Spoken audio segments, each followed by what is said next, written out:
Bring the energy. As you bring the energy of the ancients deep into your being with the Kahuna's chant, feel it open the channels to your ancestry. Breathe that in. Let the air of this ancient island breathe it into you. Feel yourself dropping deeper and deeper into your own ancestry, to that place, that magical place, where you are the spark of life, where you are the beginning of thousands of lifetimes, where that spark is sacred and ancient, and is feeling the impulse of life. Coming in, coming in, coming in. And you honor each breath as you become one with the life force of your humanity.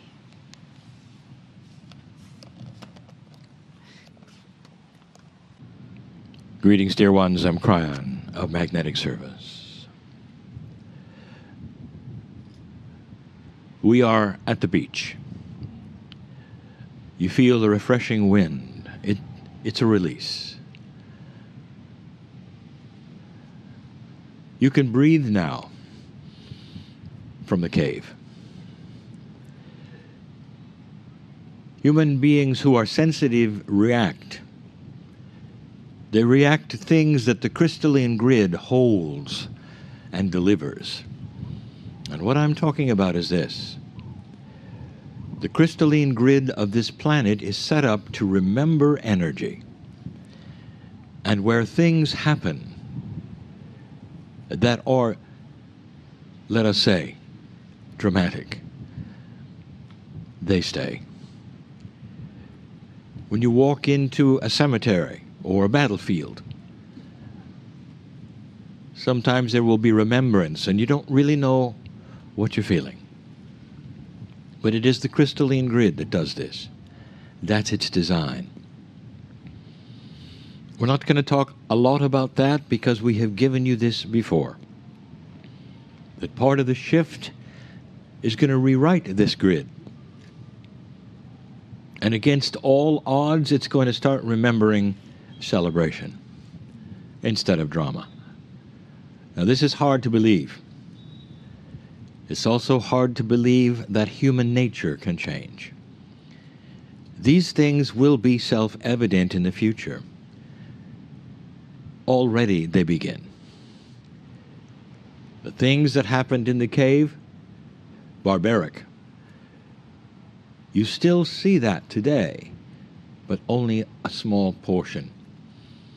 With low consciousness culture that we have told you would exist even during the shift, trying to drag things backwards into that kind of energy. And human nature today has shifted enough not to allow it. We split this channel into two parts. We did not wish to continue this particular discussion in the cave. And that is because the human beings are hard, really hard, to get away from that. And it presses upon you. And there's not much release. But now there is. Again, you sit in the open air at a beautiful day on the sound of the surf. I want to tell you about another cave. The cave of creation is one of 3 areas where the human Akash is kept. This is what I'm going to call Akashic accounting. It really, really does not affect you. But this is what they would call the minutiae that some of the spiritual intellectuals wish to hear. They want to know how it works. And every single time we talk about how it works, you should take a deep breath, because everything, every system, every plan is to benefit you. The benevolence of God is seen in the fingerprint of nature and the planning for the human being. It is there. Your lineage is so important, human. What you have learned and what you do is so important. For you have passed a tremendous marker. It's a test of consciousness, but not a test that you are required to take, one that you gave yourself. Is it possible for humanity to lift itself out of the barbarian years and start a path that is far more commensurate or complete with a higher consciousness, benevolent human? And this is where you are today, on the way, just barely having passed the marker, but already old souls are taking the energy and moving forward with it. The cave of creation contains what I would call a crystalline record of the Akash of all humanity. When you leave this planet in death, you leave your Akash here. You don't take it with you to the other side of the veil, not to that beautiful place where you join with family and God and others. No, you leave the earth part here. It is a real cave, but there is multidimensionality throughout. You might say it is even in another dimension. It is not to be found and never will, but it is part of Gaia. Deep. The crystal stays there, literally with your light name on it, until you come back. And when you come back, dear ones, your first breath is the announcement that you are alive again and on the planet. Your first breath. That's because the first breath says it is you surviving as you, not within your mother, but you surviving as you. When you come back, dear ones, at that point in time, metaphorically and esoterically, you pick up the crystal, and all the information that is in it pours into your DNA. Your past lives, all that you have experienced, and you're on the path yet again, etching new occurrences and new events right into that record. That's the cave of creation. We have told you that there is a conundrum, a puzzle that is 3D within the cave. For the cave, it contains every human being who will ever be on the earth. And you will say, wait a minute, that's predictions. That's a set future. It is not, dear ones. That is spiritual planning. What you do when you get here is free choice. But there will be human beings coming that are planning on being here, and they will arrive, unless you change it. Now here's the hard part. That particular element of the cave, which contains humans who are not here yet, will change with what you do now. So it's constantly dynamic, but it contains this beautiful Akash of you. That's probably the most profound record on the planet. But dear ones, there needs to be two more. One is within you. That is a living record. And although I cannot explain it to you fully, a living record has a different dynamic than a static one. The static one is in the cave. The living one is so different. And yet we have told you that humans have the propensity to destroy themselves on a regular basis.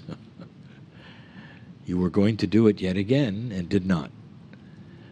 However, there had to be a living backup system, and that becomes the cetaceans of the planet.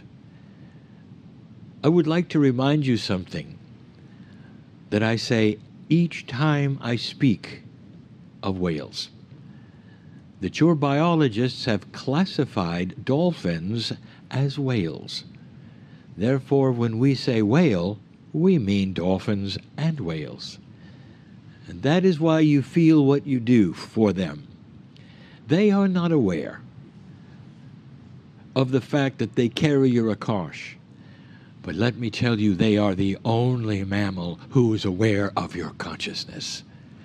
They are attracted to you.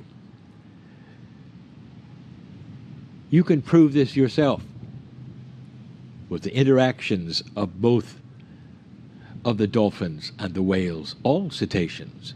At some level, they are aware of a consciousness of a human being, and they are attracted to it. The only mammal on the planet. Oh, you may say, well, what about our pets and our dogs and our cats? Dear ones, you breed them for that. We are talking about animals in the wild. Animals who will mostly run from a human, but not the cetaceans.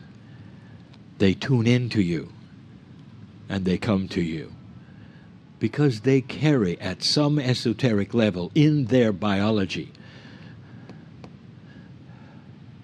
all 44 chromosomes. They carry you. And this is the minutia that I wanted to share with you, but not in the cave. Because I wanted to celebrate the fact that both the whales and you still survive. And it didn't necessarily have to be that way. You made this happen, dear ones. The reason this is important, I'll say yet again. The Akash is partly that of the galaxy. It must survive. There'll come a day, very far away for you, tomorrow for me, when the potential is that you will seed another planet with your knowledge. And when you do, everything that has ever happened to you will be in their DNA. Will be in a cave on their planet, and some kind of animal that they have. This is a plan that has been in this galaxy for eons and eons. It is an important one. It is not clearly seen as to why it must exist this way. And someday that revelation we'll also discuss with you. But for now, it's good enough for you to know that this is how Spirit sees the family, in a beautiful way. In a beautiful way. I want you to continue the ceremony that is coming. And I want you to think on these things. You are part of the planet. Even your Akash is part of the planet. It's all over the ocean. It's in the earth. It's in every human. That is magnificent. You are magnificent. And so it is.